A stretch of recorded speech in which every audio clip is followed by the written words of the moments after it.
Hi everyone, my name is Shaina Zafar. I am the co-founder and chief marketing officer of JUV, which is a purpose-driven Gen Z marketing company. I'm 23, I'm a Sagittarius, I'm a Swiftie, and this is my first time at Cannes. So I'm very excited to talk to you about how Gen Z is thinking about commerce and community and deconstructing that so we can fast forward to a digital future.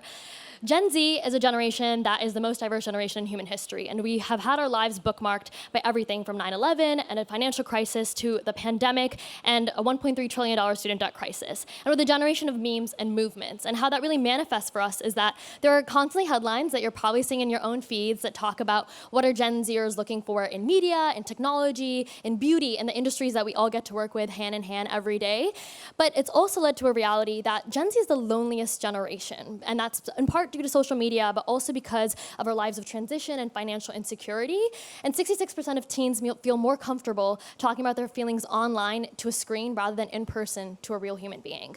And what we're realizing is that digital connections are not going anywhere. We're gonna see people on social medias, as well as tweeting and TikToking and doing their dances, but also talking in real time to people about the things that they see online. And it's what we're seeing to be emerged as a Gen Z digital pyramid.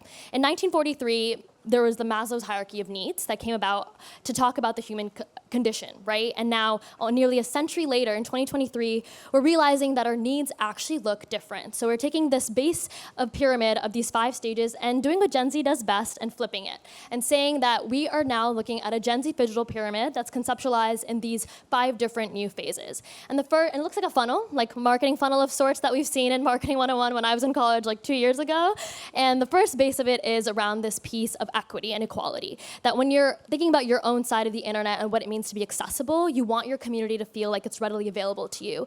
And that's a conversation around access, around accuracy, to say that we're not here to gaslight you as a brand, we're not here to gatekeep things from you, but instead make you a part of our culture and become communes of not only comfort, but to be comforted. That our digital communities are a way for us to actually engage with other people, when half of teens are saying that I'm spending almost constantly a lot of my time online. And this notion of fandom, that we're getting to see people that want to be brand stans, right? And that love and belonging looks like having a community where you're part of an in-group, a culture that, even in basic human psychology, we know that people are social creatures, and we're finding these communities on Discord, Reddit, and so on and so forth. With digital forums, this idea of being both digital and IRL, we're reconceptualizing what it means to think about your sense of self. That brands have a role to play in this, and ultimately, new age platforms are even thinking about this in a different way, like Geneva, where group chats become homes. And hybrid advocacy is, I think, the bit that's hardest to reconcile. This idea that brands aren't just there for your consumer journey at the checkout counter, but instead your relationship with them begins immediately to the minute that you're able to buy your first product, to the minute that you're able to advocate for the how and the ways that you want to spend your buying power.